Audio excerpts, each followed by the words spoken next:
Euzu billahi mineşşeytanirracim. Bismillahirrahmanirrahim. Elhamdülillah. Salatu vesselamu ala Resulillah. Maba. Hurmatlı Müslüman bir tuğandar, hurmatlı ajekeler, ajapalar. Buna bugün biz Suqya meçidine geldik. Suqya meçidi bu yer kiçinekey 65 çarşı metrlik 3 kubalalı meçid. Bu meçid kanday tarixi kanday? Bu meçid bu yerde Said деген mahalla болған, ошон үчүн Suqya деп айтылып калган. Пайгамбар саллаллаху алейхи вассаламдын бул жердеги аябай көп окуялары ушул жерде өткөн. Пайгамбар саллаллаху алейхи вассалам алгачкы хижрат кылып келген кезде мусулмандар ушул жерде катты ооруп калат. Ооруп калганда Пайгамбар саллаллаху алейхи вассаламга Айшене ушундай дейт: "Я Расулуллах, караңызчы, бизди бул Медина бизге жаккан жок. Бардык мусулмандарды оорутту. Bizge bu yer jakkan yok deydi. Peygamber sallallahu aleyhi ve sellem'nin sahabası Hazreti Abbakir menen Hazreti Bilal uşul yerde bir çatırın içinde ölüm oğrusu menen oğurganday ayabay katı oğurup kalat. Peygamber sallallahu aleyhi ve sellem bulardı ziyaretke kelet. Ziyaret gelip Hazreti Bilal'ın kolundan karmap uçuraşkanda Hazreti Bilal ontop oğurup jatıp uşunday deydi.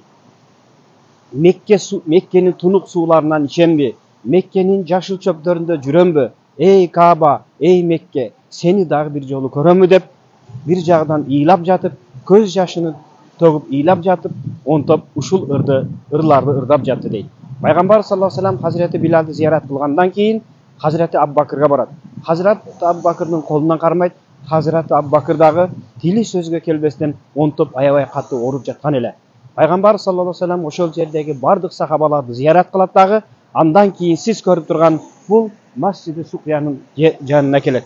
Uşul yerge kelip turup Peygamber sallallahu aleyhi ve sellem kolunu asmanga kötörüp uşul yerde dua kılat. O Allah'ım, sen babam İbrahim'nin duasını kabul kılgansın. Al kuş uçpagan çölde eç kerben jürbögön al yerde bir eginde egilbegen bir çölde İbrahim babam dua kılgan, sen duasını kabul kıldın. Emi Mekke'ge rahmatыңды, keçirimingdi, şifаңды түшүргөн сыяктуу биз бул Мединага дагы анын эки эсесini sen бергиң дейт. Аллах табарак ва таала Пайгамбар саллаллаху алейхи ва салламдын дуасını кабыл кылат.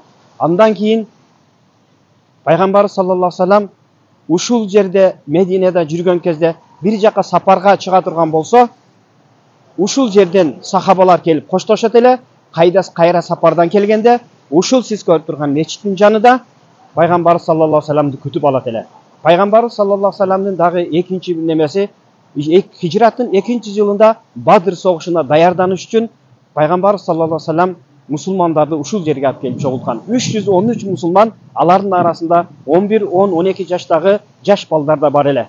Алар жаш балдар, "Я Расулаллах, биз деги согушка барабыз" дегенде Пайгамбар саллаллаху алейхи ва саллам жаш балдарды кайтарат.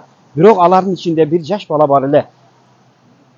Soğançağını kötörüp putunun uçu menen uşunday turip al Umayr bin Abbas radıyallahu anhu jaş bala.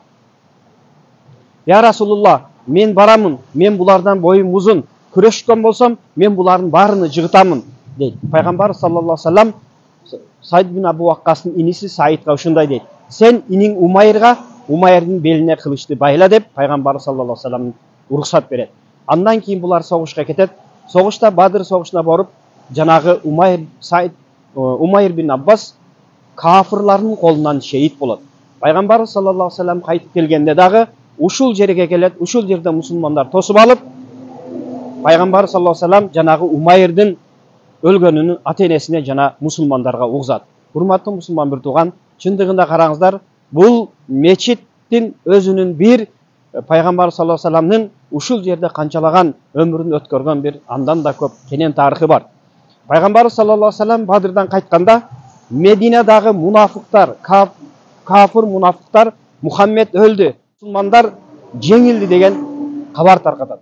Medine'dagi kafirlar uşunday munafıklar Muhammed öldü, musulmanlar jеңildi деген uşunday musulmandardı panikaga salgan bir jala taratat. Şunda fitneler taratat.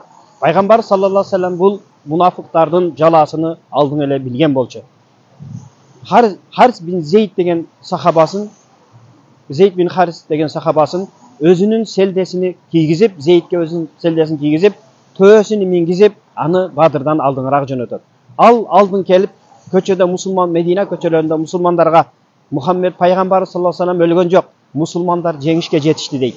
Ошентип бүт мусулмандарды тынчтандырып жүргөн кезде пайгамбар саллаллаху алейхи ва салламдын кызы Фатима энебиз жолдан чыгып, ey Зейд, ey атамдын досу, ey атамдын азат кылган уулу, сен чыныңды айтчы, пайгамбар саллаллаху алейхи ва саллям өлдүбү, мусулмандар жеңилдиби дейт. Ошондой Зейд Аллахка касам ичип айтам, я Фатима, ал өлгөн жок, ал тирүү.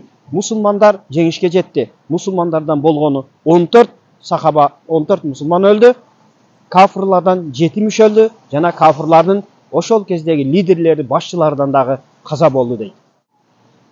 Андан кийин пайгамбар саллаллаху алейхи ва саллям Мединага келет. Мединага келгенде жанагы сахабалардын өлгөндөрүнө жеңишке жетиш, мусулмандардын жеңишке жетишкендерин бүт айтып берет.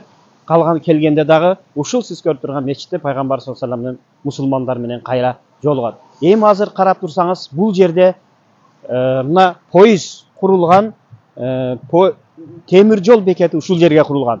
Бул темир жол бекети кандайча курулган?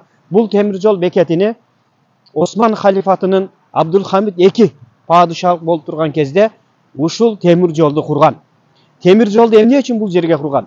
Темир жолду бул Султан Ахмед Абдулхамид II пайгамбар саллаллаху алейхи ва салламдын мечитине жакын жерге курууну каалаган.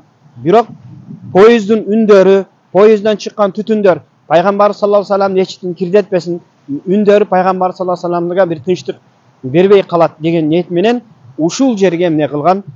Поездди алып келип курган. Ошол Осман халифатынын курган поезддары, мына сиз көрүп турган поезддар ошол Осман халифатынан бери турат. Ушул Сукия мечитини сиздер көргөндөй үстү пупаласы ак, асты кара таштар менен кургандыгынын себеби Осман халифатынын падышасы Абдулхамид II бул мечитти курдурган. Вулкандан күйгөн кара таштар, харра деген кара таштар менен курган. Эмне үчүн харра деген кара таштар менен курулгандыгы ушул жерде ушул араб тарыхчыларынын айтымында, я Расулулла, биз сага, исламга, динге кызмат кыла албадык. Биздин сенин алдыңда жүзүбүз кара. Бул кара жүзүбүз менен сени кандай карайбыз деген мааниде ушул кара таштар менен, харра деген кара таштар менен бул мечитти курган. Урматтуу мусулман туугандар, сиз көргөн бул Сукия мечити, азырга чейин ал жерге зыяратчылар, ажылар келет. Мына бүгүн биз, урматтуу ажекелер, ушул Сукия мечитине зыяратка келдик.